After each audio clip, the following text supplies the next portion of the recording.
आप लोगों के ना यार क्वेश्चन से खत्म नहीं होते, और जितने आप क्वेश्चन ज्यादा पूछते हो ना उतना ही हमें मजा आता है नई नई चीजों को जानने में और उसे आपके सामने एक सही वे में रिप्रेजेंट करने में।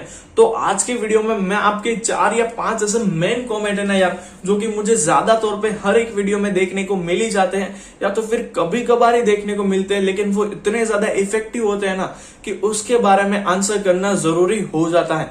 तो आज के वीडियो में मैं आपके कुछ उसी कमेंट्स के आंसर करने वाला हूं। और फिलहाल अभी अगर इस समय आप इस चैनल पे नए हो ना तो नीचे दिया गया हुआ सब्सक्राइब बटन प्रेस कर दीजिए और साथ ही साथ बेल आइकन प्रेस करना ना भूले। तो हेलो एंड वेलकम गाइस, मैं हूं आप सबके होस्ट साहिल और आप सभी का तहे दिल से स्वागत है आपके अपने यूट्यूब चैनल एस्पिरिट टॉक्स में। तो भैया बिना टाइम वेस्ट गवाए आज की वीडियो शुरू करते हैं। तो भाई सबसे पहली जो क्वेश्चन आते हैं ना वो यार मुझे बहुत सा क्या है यार, ये ऐसा पूछते क्यों है वो मुझे पता नहीं।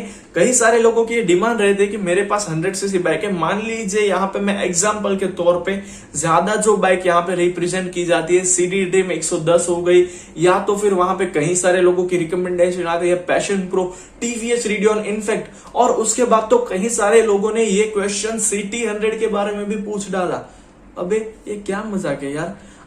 अगर आप अभी एक क्वेश्चन क्या है वो भी मैं आपको बता देता हूं कि कई सारे लोग ऐसा पूछते हैं कि भाई मेरे पास 100 सीसी बाइक है, 110 सीसी बाइक है या तो फिर 125 सीसी बाइक है। हालांकि 110 और 125 में तो अब अगर आप लेने जाओगे तो उन बाइक्स के डिस्क ब्रेक वाले वेरिएंट तो आपको मिल जाते हैं, लेकिन फिलहाल कई सारी ऐसी बाइक्स है इंडियन मार्केट में जिनमें डिस्क ब्रेक आपको नहीं मिलती।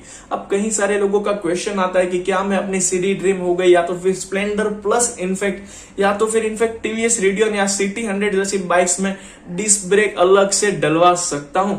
तो भाई ये एक पूरी मैकेनिज्म प्रोसेस है। हाँ आप डलवा सकते हो, उसमें कोई भी यानी कि कोई भी चीज दुनिया में नामुमकिन नहीं है। कई सारे गैरेजेस वाले हैं जो कि ये चीज कर देते हैं आपको एक्सटर्नली, बट मैं आपको सजेस्ट करता हूं कि आपको किसी भी 100 सीसी बाइक में यार डिस्क ब्रेक की ऐसी भी क्या रिक्वायरमेंट हो गई।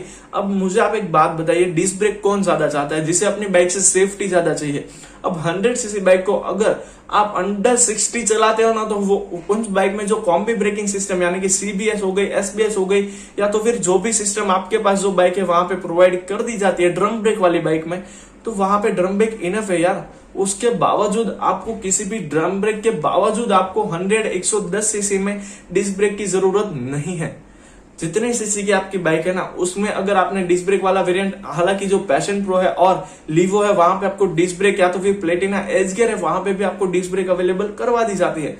अगर आपको उन्हीं बाइक्स में से लेना है तो उन सभी बाइक के डिस्क ब्रेक वाले वेरिएंट आप कंपनी फिटेड ही परचेस करें तो वो ज्यादा बेटर रहने वाला है। बट लेकिन मैं आपको बता दूं कि अगर आप अपनी 100 सीसी बाइक या तो फिर 110 सीसी या तो फिर 125 सीसी में कोई ड्रम ब्रेक वाली बाइक लेके बाद में आप अगर डिस्क ब्रेक फिट करवाने के बारे में सोच रहे हो तो मैं सजेस्ट करता हूं कि ऐसा ना ही करें, तो वो आपके लिए एक बेटर ऑप्शन रहने वाला। और हाँ, अगर आपके पास 125 सीसी और वहां पे अगर आप डिस्क ब्रेक फिट करवाना चाहते हो एक्सटर्नली और जहां से आप फिट करवा रहे हो वो आपका भरोसेमंद आदमी हो ना, यानी कि आपका भरोसे वाला बंदा हो तो सही बात है। बाकी 100 सीसी में तो मैं बिल्कुल ही रिकमेंड नहीं करता कि आप डिस्क ब्रेक फिट करवाइए।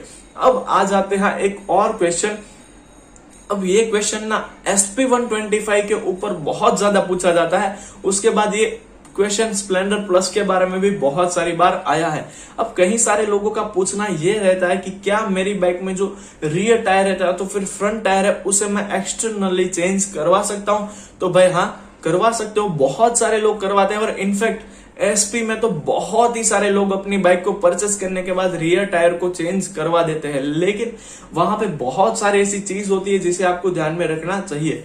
अब मैं आपको एक बात बता दूं, जितना चौड़ा टायर आप अपनी बाइक में डलवाते हो ना उतनी ही आपकी बाइक की जो रोड पे ग्रिप है ना वो मजबूत रहेगी। आप स्लिपरी सरफेस पे भी जाएंगे तो वहां पे जितना चौड़ा टायर होगा उतनी ही आपकी बाइक स्टेबल चलेगी। लेकिन भाई 100 सीसी बाइक है, 110 सीसी बाइक है, 125 सीसी, इनफैक्ट मैं तो इंक्लूड कर लेता हूँ 150 सीसी में भी आप इतनी बड़ी बड़ी साइज के टायर डलवा देते हो यार। मैंने एक स्प्लेंडर परसों देखी थी यार, अगर आप उसका टायर देखोगे तो आपको ये लगेगा कि वो कहाँ चलानी पड़ती है स्प्लेंडर, जो कि इतना बड़ा टायर डलवा के रखा था। तो भाई उतने बड़े टायर्स की आपको रिकमेंडेशन नहीं है।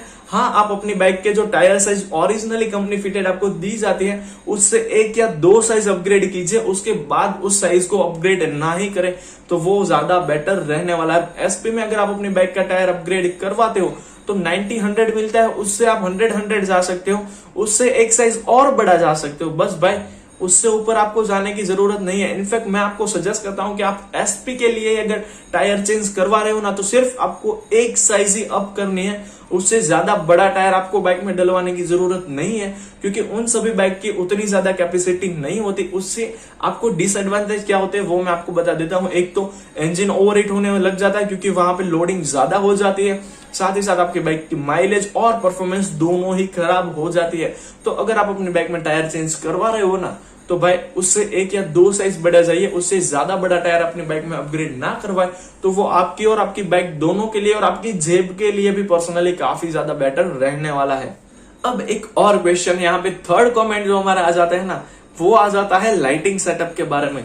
अब कई सारे लोगों का पूछना ये रहता है कि क्या मैं अपनी बाइक में हैलोजन बल्ब है उसे चेंज करवा के एलईडी बल्ब डलवा सकता हूं, या तो फिर कई सारे लोगों का यह भी पूछना है कि मैं अपनी बाइक की जो इंडिकेटर्स है उसे चेंज करवा देता हूं, या तो फिर कोई नए टाइप का हॉर्न अपनी बाइक में अपग्रेड कर लेता हूं तो उससे मुझे क्या फर्क पड़ेगा, या तो फिर बाइक के इंजन पे कोई लोडिंग पड़ेगी, बाइक की बैटरी पे कोई लोडिंग पड़ेगी या नहीं।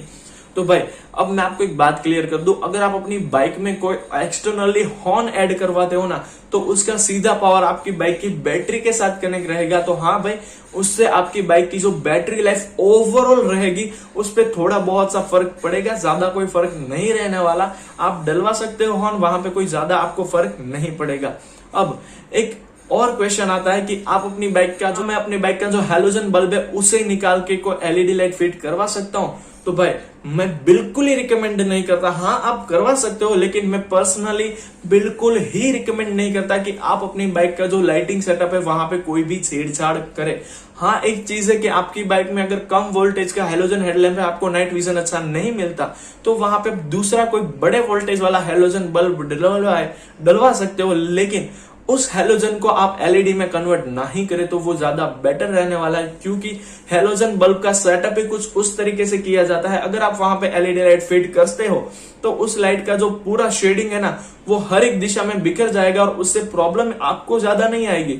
आपके सामने जो बंदा आ रहा है, या तो फिर आप नाइट ड्राइविंग में कभी निकले हो अपनी बाइक को लेके और सामने से जो बंदा आ रहा है ना उसकी विजिबिलिटी वो एलईडी लाइट बिल्कुल ही जीरो कर देगी। तो उन लोगों के लिए सेफ्टी के लिए या तो फिर आपकी सेफ्टी के लिए आप कभी भी अपनी हैलोजन बल्ब वाली बाइक में कोई एलईडी लाइट ना डलवाए तो वो ज्यादा बेटर ऑप्शन रहने वाला है। और जहां तक बात रही इंडिकेटर्स चेंज करने की, हॉर्न चेंज करने की, हाँ भाई कर सकते हो, बैटरी पे ज्यादा लोडिंग नहीं आएगी। अब एक एग्जांपल दे देता हूं, मान लीजिए आपकी ऑन एन एवरेज जो बाइक की बैटरी होती है उसकी लाइफ 4, 4.5 या 5 साल तक रहती है।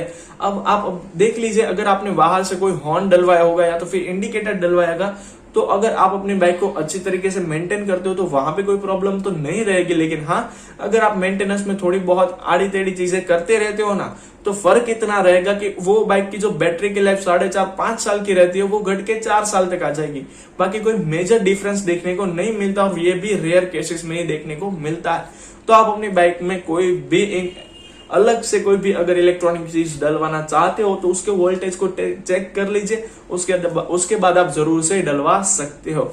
अब आज का लास्ट क्वेश्चन, कोई ऐसी बाइक सजेस्ट कर दीजिए मुझे कि जो कि मुझे माइलेज भी निकाल के दे, अच्छी परफॉर्मेंस भी प्रोवाइड करवा के दे, साथ ही साथ वहां पे कंफर्टेबल राइडिंग भी मिल जाए और साथ ही साथ वहां पे उस बाइक की प्राइसिंग मुझे अंडर 80,000 मिले। तो भाई ऐसी बाइक तो मैंने बहुत सारी तो नहीं देखी, लेकिन हाँ 2-3 बाइक्स है ऐसी जो कि माइलेज, परफॉर्मेंस, पावर, लुक्स सभी बेहतरीन प्रोवाइड करवाती है, जिनमें से मेरी प्रायोरिटी पे सबसे पहले आ जाती है स्प्लेंडर प्लस, जो कि आपको 80,000 के अंदर मिल जाती है। अब उस बाइक के 100cc इंजन में काफी अच्छी पावर मिल जाती है, साथ ही साथ उस बाइक की ब्रेकिंग फोर्स काफी ज्यादा सुपीरियर है, कंफर्टेबल राइडिंग, जी हाँ वो आपको स्प्लेंडर प्लस में अगर आप सिटी राइडिंग करते हो डेली 30 to 40 किलोमीटर तक तब तक बेहतरीन है। और अगर आप खराब रास्तों पे भी लेके जाते हो कभी कभार अपनी बाइक को तो वहां पे भी आपके लिए स्प्लेंडर प्लस काफी ज्यादा शानदार ऑप्शन रहने वाली है। और उसके बाद जो दूसरी बाइक आती है ना वो आती है बजाज की CT 110। मैं प्लेटिना एज गियर नहीं बोल रहा हूँ, सिटी 110। अब सिटी 110 के आप अगर लुकिंग देखने जाओगे तो ठीक ठाक से वहां पे लुक्स तो बहुत सारे अच्छे नहीं है, लेकिन हाँ राइडिंग क्वालिटी सुपीरियर है, साथ ही साथ mileage more than superior, above 70 kmpl 110 CC engine के बाद मिल जाती है, बहुत ही शानदार ऑप्शन हो जाता है। और उसकी माइलेज को देखते हुए उस बाइक की जो इंजन पावर है ना, वो भी आपको काफी ज्यादा अच्छी मिल जाती है। अब यहाँ पे स्प्लेंडर में तो हर एक चीज आपको A1 ग्रेड की मिलती है, तो मैं रिकमेंड करता हूं कि अगर आप कोई माइलेज, पावर, लुक्स के मामले में और साथ ही साथ riding quality, service centre reach और साथ ही साथ आप लॉन्ग टाइम रिलायबिलिटी को भी सोच रहे हो और आपको 100 सीसी बाइक ही लेनी है, तो स्प्लेंडर प्लस आपके लिए बेहद ही बेहतरीन ऑप्शन रहने वाला है। तो बस दोस्तों यही थी हमारी आज की वीडियो। अगले वीडियो में और क्वेश्चंस लेके आएंगे आपके लिए जल्दी से। तो बस दोस्तों यही थी हमारी आज की वीडियो। आप वीडियो पसंद आए तो for more interesting video please subscribe the channel, hit the bell icon for regular video notifications, update, and thank you friends for watching this video till to the and.